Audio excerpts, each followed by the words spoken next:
belajar dari Santo Yusuf. Pribadi yang dipilih oleh Allah untuk menjadi salah satu tokoh dari sarana keselamatan dalam Yesus Kristus. Semoga dengan semakin mendekati perayaan Natal, juga sepanjang masa Advent ini hati kita semakin kuat untuk mengenal Tuhan Yesus dengan hati yang gembira dan hati yang panas. Itu mereka persiapkan hati memasuki Natal hari ke-7 ini dengan membatasi dan melakukan segala kerapuhan dan kelemahan kita. Kita daraskan Mazmur dan Kidung. Kita bacakan antifon pertama bersama-sama.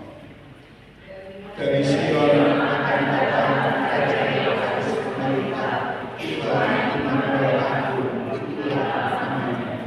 Bersukacitalah surga dan bersoraklah bumi. Hendaklah gunung menyerukan kesukaan, karena Tuhan kita akan datang. Langit embunkanlah dan awan-awan hujankanlah yang adil. Ingatkan akan harga-Mu ya Tuhan, sekedar kebaikan-Mu terhadap umat-Mu.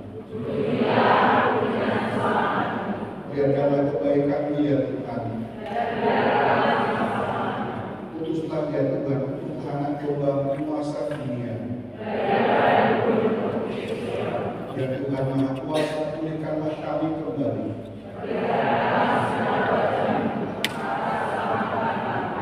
Datanglah ya Tuhan, lindungilah kami dalam damai.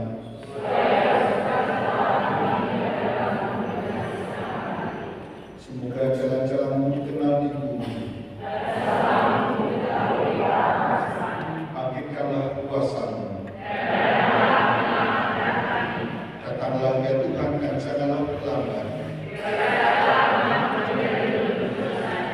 Kiranya Engkau ya Tuhan menembus langit dan bumi. Kemuliaan kepada Bapa, seperti pada permulaan sekarang selalu. Dari Sion akan datang Raja yang harus memerintah, Tuhan Immanuel Agung, itulah Amin. Antifon kedua kita baca bersama-sama. Aku mengandalkan Tuhan, aku mengharapkan Allah penyelamatku. Meskipun berwujud pada Allah, Yesus tidak mau berpegang teguh. Ia telah menghambakan diri dengan mengambil keadaan hamba. Ia kelihatan sebagai seorang manusia dan merendahkan diri karena taat sampai mati. Sebab itu Allah telah meninggikan dia dan menudahkan kepadanya. Agar dengan nama Yesus patuhlah setiap lutut, agar setiap lidah mengakui untuk kemuliaan Allah Bapa.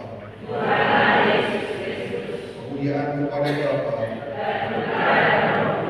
seperti pada permulaan sekarang selalu. Aku memadai mengarah Tuhan, aku mengharapkan Allah penyelamat. Semoga Allah yang Maha Kuasa mengasihani kita, mengampuni dosa kita, dan mengangkat kita ke hidup yang kekal. Amin.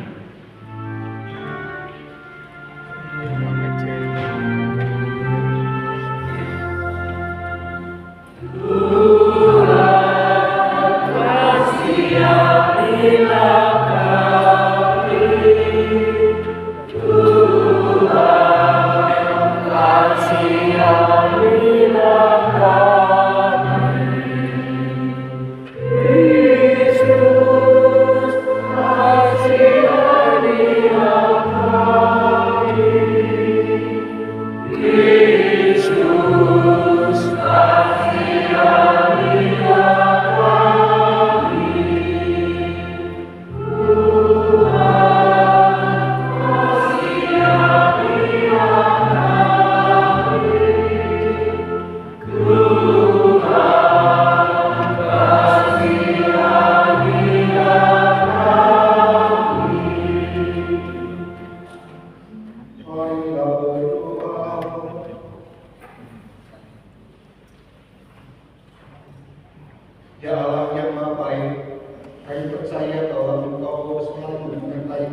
Yesus Kristus Putra-Mu, Sang Immanuel.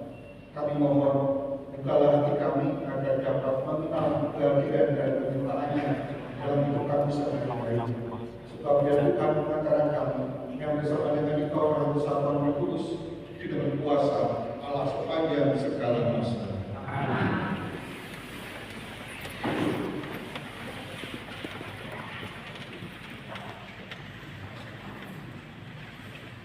Bacaan dari kitab Yesaya.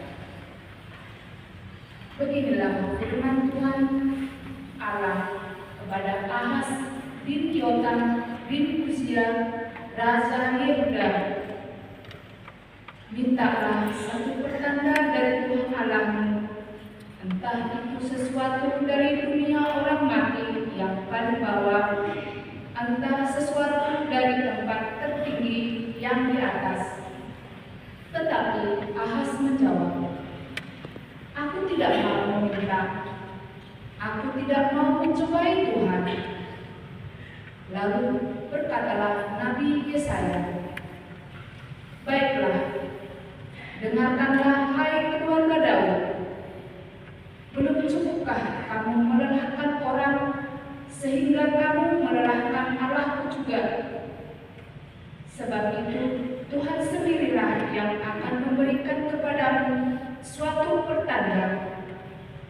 Sesungguhnya seorang perempuan muda akan mengandung dan akan melahirkan seorang anak laki-laki, dan dia akan menamai dia Immanuel." Demikianlah sabda Tuhan.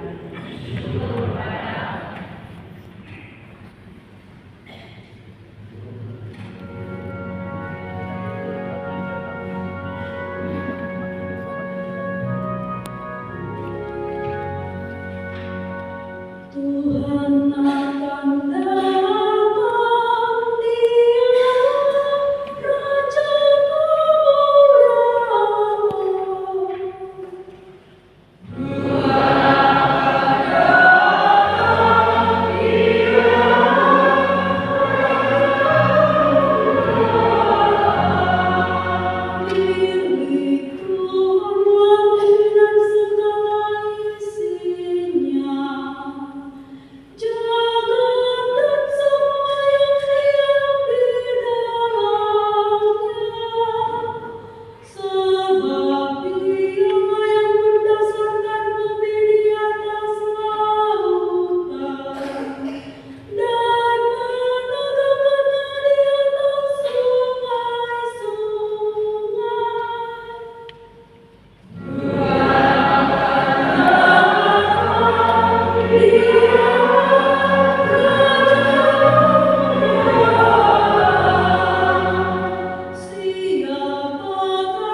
dari Paulus, hamba Kristus Yesus, yang dipanggil menjadi rasul dan dikuduskan untuk memberitakan Injil Allah.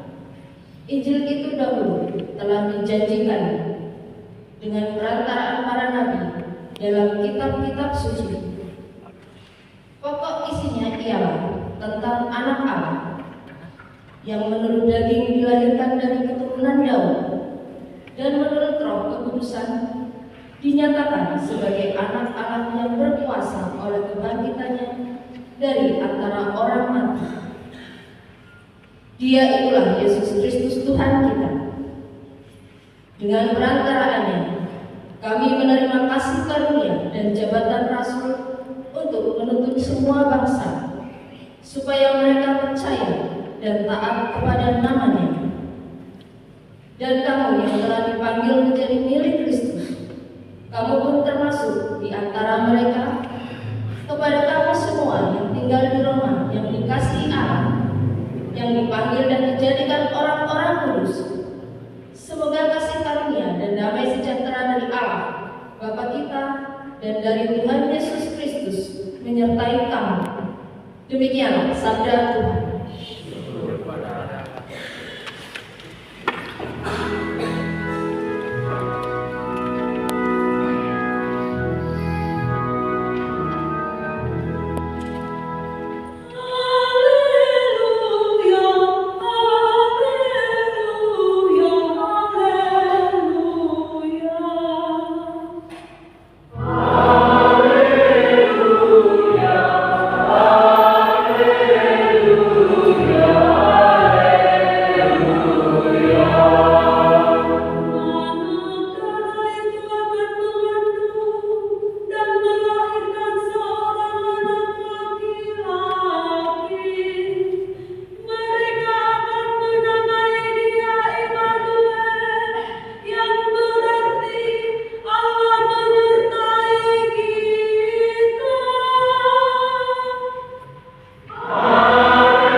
Hal itu terjadi supaya genap firman Tuhan yang disampaikan oleh Nabi. Sesungguhnya anak darah itu akan mengandung dan melahirkan seorang anak laki-laki, dan mereka akan menamai dia Immanuel, yang berarti Allah menyertai kita. Sejak bangun dari tidurnya, Yusuf berbuat seperti yang diperintahkan pada Tuhan itu kepadanya. Ia mengambil Maria sebagai istrinya. Demikianlah Injil Tuhan.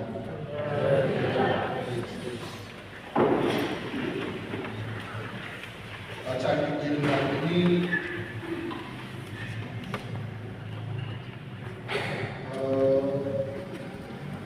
sudah dibacakan. Perikopnya sama seperti bacaan Injil pada hari Kamis kemarin, pada saat kita merayakan Novelan Esteban. Yang dari Matius bab 1 ayat 18 sampai 24. Dan dalam kitab suci perikop ini judulnya kelahiran Yesus Kristus. Tetapi kalau tadi kita semua mencermati dengan isi bacaan tersebut, maka kita akan setuju bahwa ternyata temanya bukan kelahiran Yesus, karena kelahiran Yesus tidak diceritakan secara detail, tetapi lebih tepatnya adalah kabar malaikat kepada Yusuf.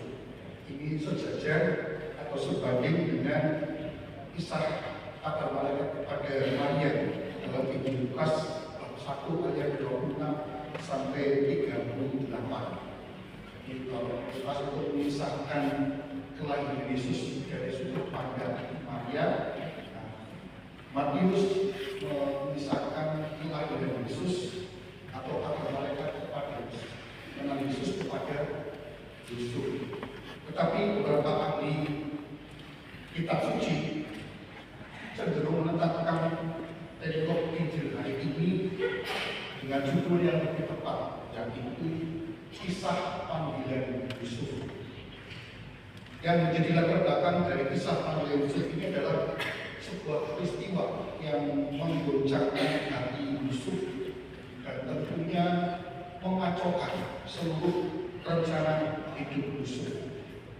Saya yakin Yusuf yang bertunangan dengan Maria pasti sudah punya rencana.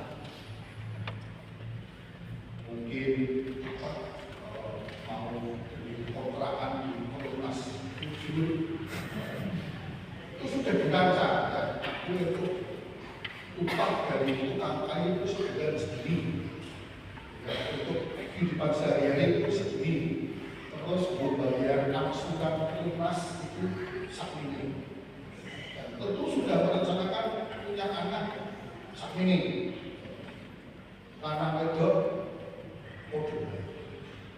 Tetapi pada suatu saat rencana Yusuf yang sudah diangan-angan menjadi hancur. Jadi kita coba lihat. Kenapa? Oke. Yang dua rencananya Yusuf aja kalau ya Maria tunangannya mengandung.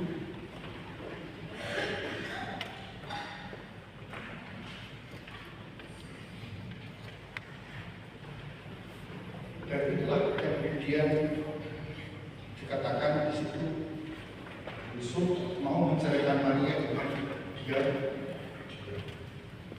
Situasi rencananya kacau, yang berita bahwa Maria mengandung. Rencana hidup Yusuf kacau balau, maka dia mau menceraikan Maria dengan dia. Istilah Yusuf mau menceraikan Maria dengan dia. Saya tidak telah seperti yang sudah saya sampaikan di kisah yang kemarin, yaitu pembatalan pertunangan, ya, dihadapkan dengan dua saksi. Pembatalan pertunangan dihadapkan dua saksi, tetapi tidak diumumkan secara hukum. Dengan adanya dua saksi itu secara hukum itu dianggap sudah sah, meskipun tidak diumumkan secara dengan pembatalan itu, maka tidak mendatangkan aib bagi Maria. Pertanyaannya, apakah niat Yusuf menceraikan Maria dengan diam-diam karena Yusuf merasa tipu? Itulah tunangan. Seharusnya kamu hamil oleh karena tetapi kamu hamil karena apakah Yusuf tertipu merasa sehingga dia menceraikan Maria secara diam-diam? Jawabannya tentu tidak. Karena dikatakan oleh Matius, Yusuf adalah seorang yang tulus hati. Lalu persoalannya adalah yang dimaksud oleh Matius sebagai Yusuf dan yang tulus hati itu apa?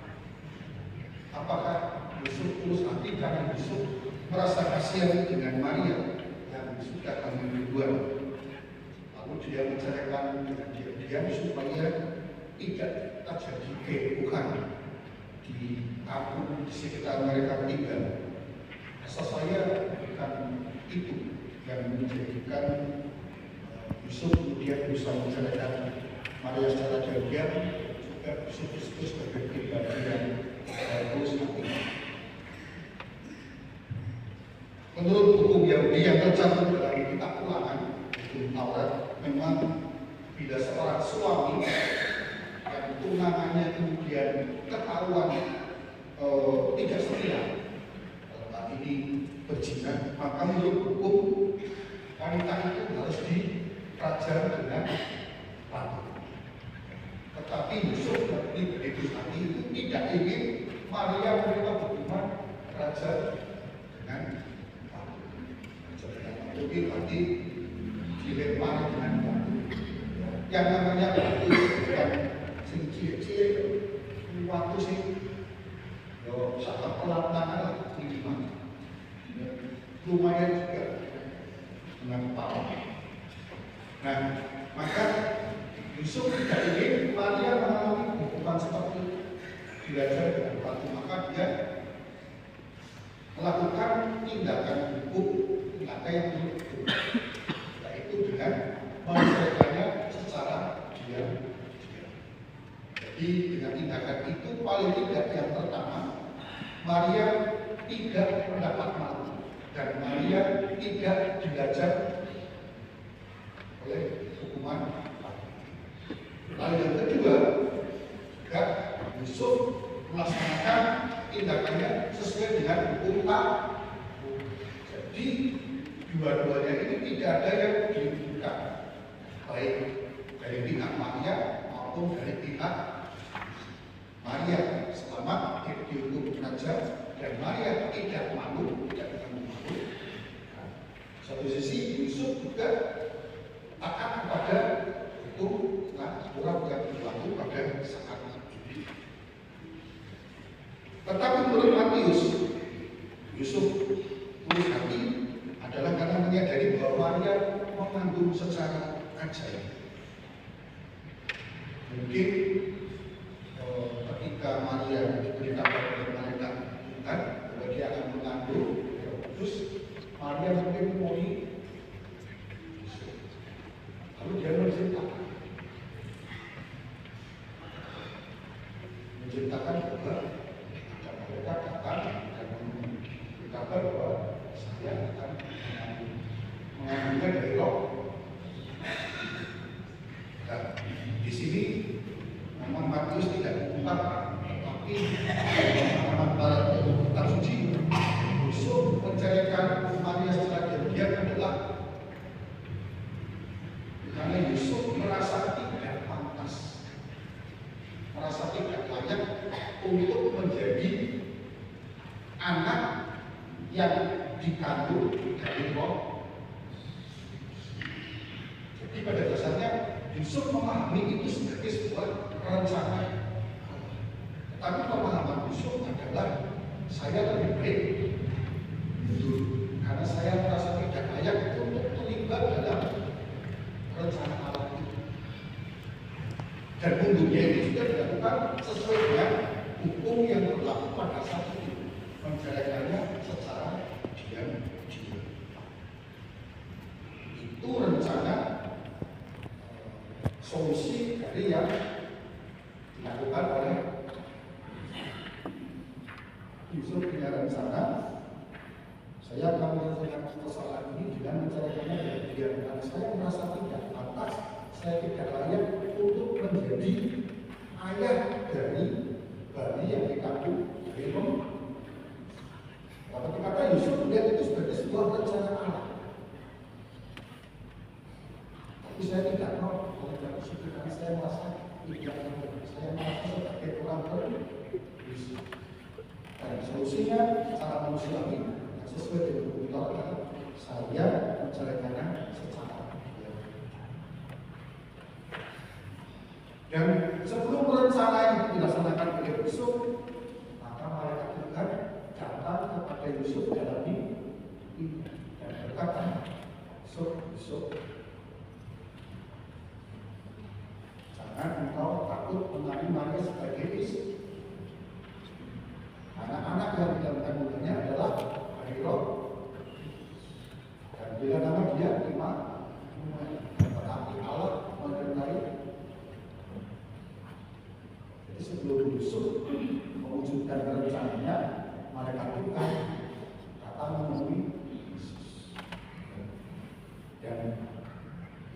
Yusuf yang mungkin bisa jadi ketika didatangi oleh malaikat Tuhan, kita langsung mengerti. Kita langsung mengerti apa yang disampaikan Tuhan. Tetapi dikatakan di situ, sesudah bangun dari tidurnya, Yusuf berbuat seperti yang diperintahkan malaikat Tuhan itu kepadanya. Ia mengambil sebagai istri. Mungkin Yusuf seperti yang tadi apa Allah sehingga menugaskan saya, memanggil saya untuk menjadi ayah dari janin yang ada dalam rahim mama. Yusuf betul-betul langsung, tetapi kalau itu tidak pengertian itu, Yusuf melaksanakan perintah Tuhan yang mengambil sebagai istri. Dalam kata rencana Yusuf yang tadinya menceraikan dia Maria, kemudian istilah proposal ini Yusuf ditolak oleh Allah, dan kemudian Allah menentukan supaya Yusuf mengambil Maria sebagai istri. Lalu apa yang bisa kita pelajari dari tokoh Yusuf ini? Paling tidak dalam pertemuan saya ada dua hal yang bisa kita pelajari, yang bisa menjadi model sekaligus rahmat yang kita mohon sebagai persiapan kita untuk menyambut kelahiran Tuhan Yesus Kristus dengan amat dan juga perjalanan kita hidup selanjutnya. Poin pertama adalah Yusuf menjadi model bagi kita bagaimana kita menanggapi panggilan Allah. Memang Allah memanggil kita dengan berbagai macam ragam panggilan hidup. Ada yang menjadi susah bujar, ada yang menjadi tolong, ada yang panggilan hidup berkeluarga, ada juga awam yang selibat. Kita sadar akan ketidakmampuan kita di hadapan Allah yang memanggil kita untuk menghayati panggilan hidup kita. Kita katakan, apa bisa? Kita tidak yakin dengan diri kita. Apakah saya bisa? Itu juga yang dialami oleh Yusuf. Namun Allah punya inisiatif dan terlibat dengan menemukan orang-orang seperti kita yang merasa tidak layak dan tidak pantas. Sebagaimana yang Allah lakukan kepada Yusuf. Allah seolah-olah mengatakan, saya tahu kamu tidak layak, kamu merasa tidak pantas. Tapi janganlah khawatir, ada aku. Akulah yang akan menjadi kekuatan dan andalanmu. Maka beranilah dan janganlah takut untuk menjawab panggilanmu, undanganmu untuk terlibat dalam perencanaan keselamatan.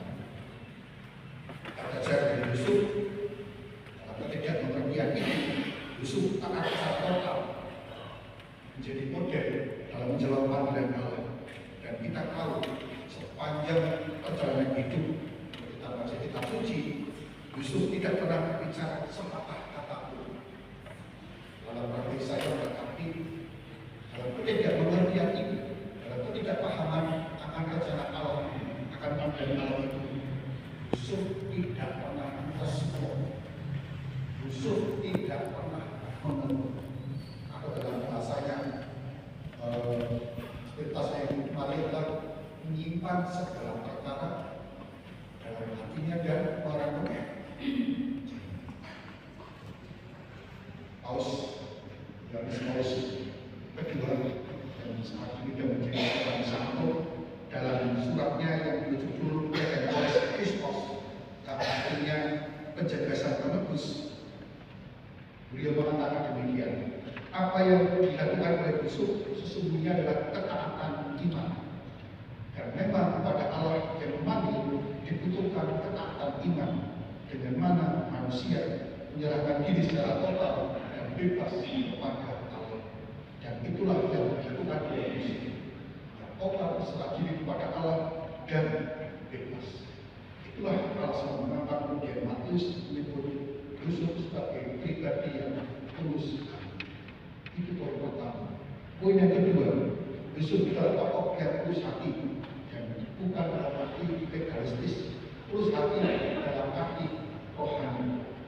Tulus hati berarti di dalam diri Yusuf ada sifat atau karakter Allah, yaitu adil dan belas kasih. Adil dan belas kasih berarti bertanggung jawab atas segala tugas yang diberikan. Maka kalau pribadi Yusuf disebut pribadi yang lurus hati, maka Yusuf adalah pribadi yang adil dan bertanggung jawab. Zaman ini ketulusan hati saya dianggap sebagai suatu kebodohan. Saya pernah menerima kehadiran seorang pemuda yang dicaci maki oleh keluarganya karena dia dianggap bersikap bodoh. Dia secara gentleman dan jujur mengakui bahwa dialah yang telah menghamili gadis tetangga. Ketulusan hatinya rupanya mendapat perlawanan dari keluarga. Dan dalam dunia kehidupan sehari-hari kita juga sering mengenal istilah-istilah asal bapak senang. Mungkin kalau kita juga ada istilah asal promo senang. Mungkin kalau senang atau istilah uang pelicin, korupsi, dan aneka bentuk ketidakjujuran yang berlawanan dengan keharusan dan populer dipraktekkan karena itu sudah menjadi budaya. Ketika itu menjadi budaya seolah-olah itulah yang benar. Seolah pakai ilmu malah dianggap salah. Saya kira dalam dunia seperti itu mungkin baik tokoh Yusuf senantiasa dapat tempat di dalam hati kita. Seperti Yusuf, kita perlu melaksanakan tugas panggilan kita masing-masing dengan tulus ikhlas. Dan semoga itu menjadi sebuah persembahan hidup kita kepada Allah. Dan semoga Allah berkenan dengan persembahan hidup kita. Maka marilah dalam renovasi ini di minggu keempat, minggu terakhir sebelum kita menyambut kelahiran Yesus dalam hidup perayaan, mari kita memohon doa dari Sang Yusuf agar kita dapat meneladani sikap dan karakternya, yaitu menjadi pribadi yang tulus dengan mengikuti panggilan Allah dan Allah lakukan atas diri kita. Semoga kita mampu melakukannya. Terpujilah Tuhan kita sepanjang segala masa. Amin. Baik, saat ini kita perbarui iman kepercayaan kita. Aku percaya dalam Allah, Pencipta langit dan bumi, dan Yesus Kristus, Putranya yang tunggal Tuhan kita,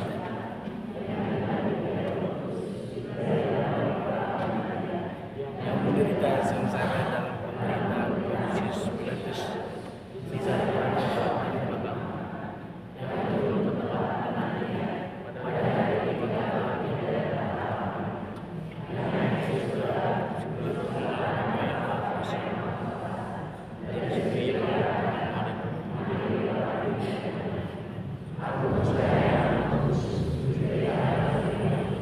bacakan doa.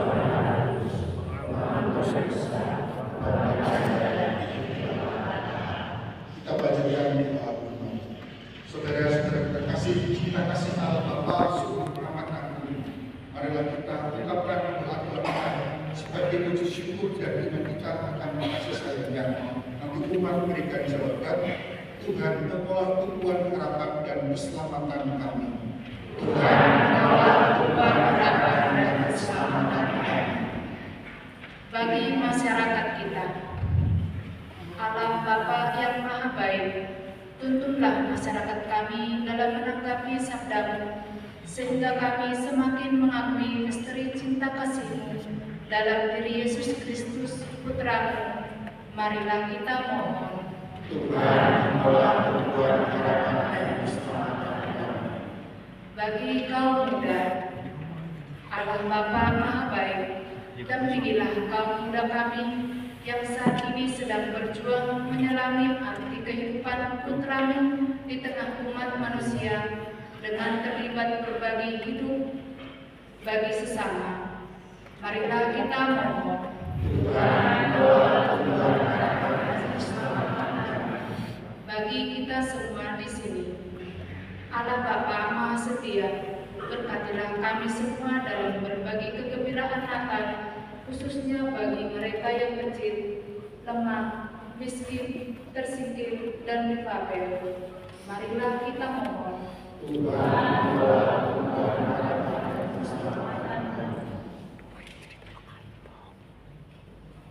Allah Bapa Maha Kasih, teguhkanlah dan perbuatlah gerejamu dalam wartakan kasih bagi keselamatan dunia berkat perayaan penjelmaan Putramu. Marilah kita mohon. Kita doakan semoga Mas Alven dari Puji Syukur nomor 86 atau dari tes yang sudah tersedia. Puji Syukur nomor 86 Mas Alven atau dari tes yang sudah tersedia. Kita doakan bersama-sama. Ya Allah, yang Maha Kudus, kami bersyukur kehadiran pada hari Sabtu ini, Engkau menjadikan Juru Selamat yang Yesus Kristus Tuhan, kedatangan yang berkat dari kami, dan diberikan kepada para manusia dengan cinta besar. Dia akan memberi memberikan persahabatan kami dengan kita. Dia mau menyelamatkan dan menyelamatkan dari dosa.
Tuhan bersamamu.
Dialah yang ketangannya diwartakan dan baginda dimaklumkan oleh Tuhan. Dialah yang menyatukan kami dengan suatu kelahirannya dengan sukacita, agar kami nanti didapatinya secara terjaga, sambil berdoa dan bersorak-sorai memuji Dia.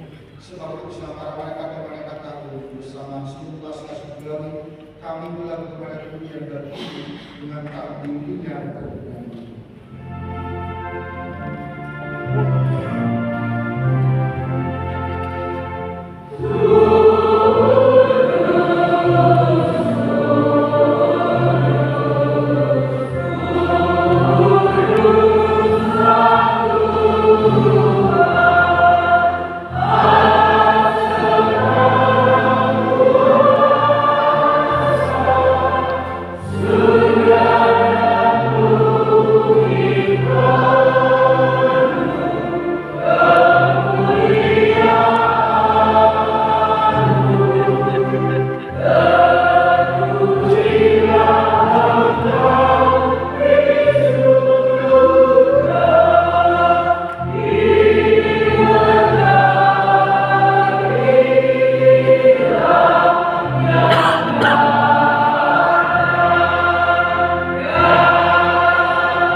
Terimalah dan makanlah kamu semua. Inilah tubuhku yang diserahkan bagi.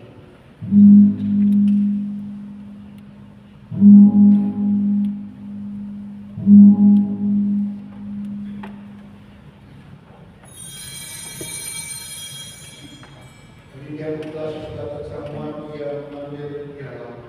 Sekali lagi Dia mengucap syukur kepada-Mu, berikannya pada murid-muridnya serta yang berkata, terimalah dan minumlah kamu semua, inilah dia darahku, darah perjanjian baru dan kekal, dan dipakai bagimu dan bagi semua orang.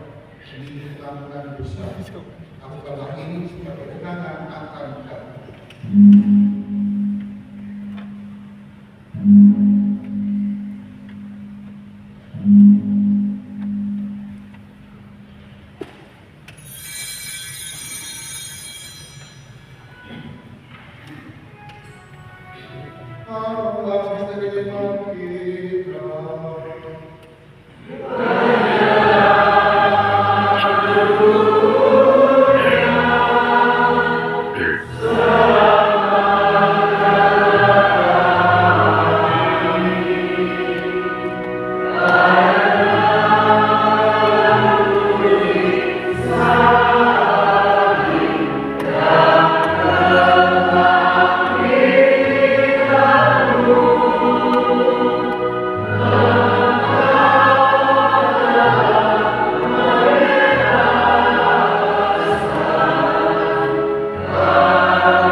semoga kami yang menerima tubuh dan darah Kristus dihimpun menjadi satu umat oleh Roh Kudus. Ingat lakukan akan gerejamu dan suka syukuri agar kau menyempurnakan dalam cinta kasih dalam persatuan dengan Paus kami Leo, Kristus kami bisa Paulus dan semua rohaniwan. Ingatlah juga saudara-saudara kami yang telah meninggal dengan harapan akan bangkit dan akan semua orang yang telah berpulang dalam terang iman. Terimalah mereka dalam cahaya wajah-Mu. Kami mohon kasih-Lah kami semua agar kami terima dalam bagian abadi bersama-sama kaum Maria Bunda Allah, Sang Yosef olehnya, para rasul dan semua orang kudus sepanjang masa yang hidupnya berkenan padamu. Semoga kami berkenan terus serta memuji dan memuliakan Dikau dengan pengajaran Kristus Putramu, dengan pengajaran Dia bersama Dia dan dalam Dia bagi dua Allah yang Maha Kuasa dalam persekutuan dengan Roh Kudus segala hormat dan kemuliaan sepanjang segala masa. Kita berdoa dari Tuhan dan kita menantikan doa.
saya tidak pantas Tuhan datang kepada saya, tapi bersabarlah saja, maka saya akan sembuh.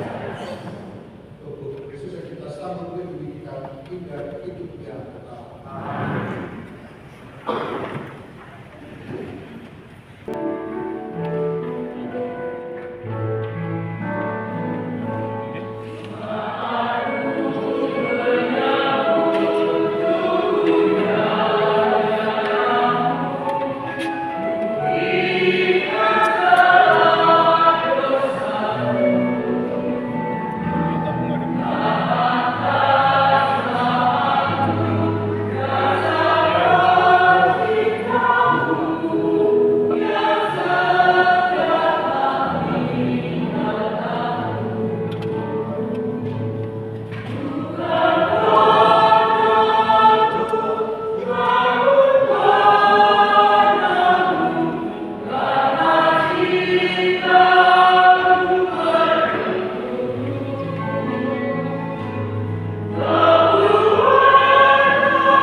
Mari kita bacakan Injil Maria. Antifon kita bacakan bersama-sama. Antifon kita bacakan bersama-sama. Oh fajar cahaya abadi dan matahari keadilan, datanglah menerangi yang telah kegelapan dan keadaan. Aku mengagungkan kepadamu. Sebab ia memperhatikan kamu. Mulai sekarang aku disebut yang bahagia. Sebab perbuatan besar dikerjakan bagiku oleh Yang Maha Kuasa. Kasih sayangnya turun-temurun. Perkasalah perbuatan tangannya. Orang yang berkuasa diturunkannya dari tahta. Orang lapar dikenyangkannya dengan kebaikan. Menurut janjinya kepada leluhur kita. Demi kasih sayangnya kepada Abraham serta keturunannya. Kemuliaan kepada Bapa. Seperti pada permulaan sekarang selalu. Oh fajar cahaya abadi dan matahari keadilan,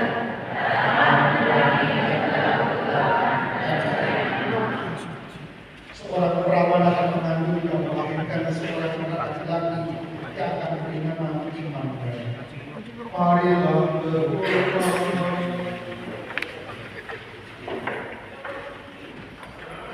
Allah yang Maha Kuasa, kami telah menerima jalannya keputusan bagi. Semoga dengan semakin dekatnya hari keselamatan, kami semakin giat kami agar pantas merayakan Gusti Allah dan Putranya. Jadi berkuasa sepanjang segala masa. Kita sedang menjalankan pengumuman gereja hari ini yang pertama, novena hari ke-8 besok dilaksanakan kembali sore hari. Novena hari ke-8 besok dilaksanakan pukul 17.30. Dan yang kedua, untuk petugas-petugas sudah saya share, mohon maaf apabila ada yang mengetahui. Kami berharap dari liturgi ini kita bantuan teman-teman semua yang sudah ditugaskan untuk bersedia mengambil bagian dalam perayaan liturgi, terutama juga misa harian. Minta bantuannya untuk dilaksanakan sesuai dengan tugasnya. Dan yang selanjutnya, pengumuman perkawinan. Akan menerima sakramen perkawinan Maria Rosaria Pamungkas, putri dari Bapak Robertus Kuswati dan Ibu Felicitas Tika Lestari dari lingkungan Santo Agustinus Paroki Tias Dalam Surabaya, dengan Alfonsus Rajuna Kesuma Putra, putra dari Bapak Ignatius Slamet Hartana dan almarhum Ibu Rosalia Sriwardani dari lingkungan Santo Filippus Kuningan Karangmalang, Paroki Santo Yohanes Rasul Pringkulu. Barang siapa mengetahui adanya halangan bagi calon tersebut untuk menginformasikan kepada Pastor Panas. Ini merupakan pengumuman ketiga. Demikian pengumuman. Terima kasih. Bapak Ibu dan kasih, saya yakin segala dengan punya rencana. Tetapi ketika rencana itu ternyata itu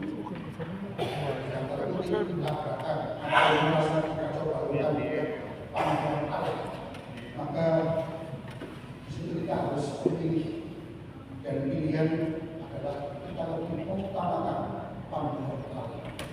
Disitulah kita ukur seberapa kalau kita terus hati berarti menjadi pribadi yang penuh kasih dan bertanggung jawab.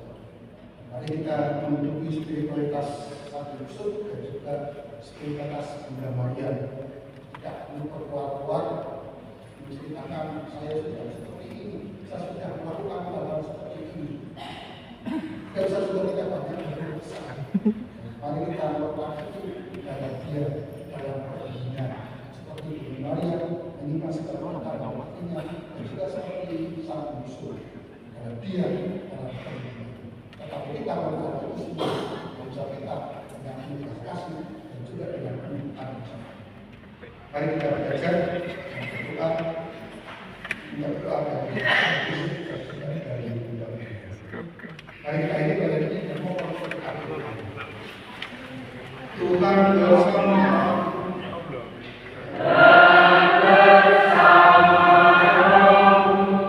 Semoga saudara-saudari keluarga Kristian dan jiwa-jiwa yang diberkati oleh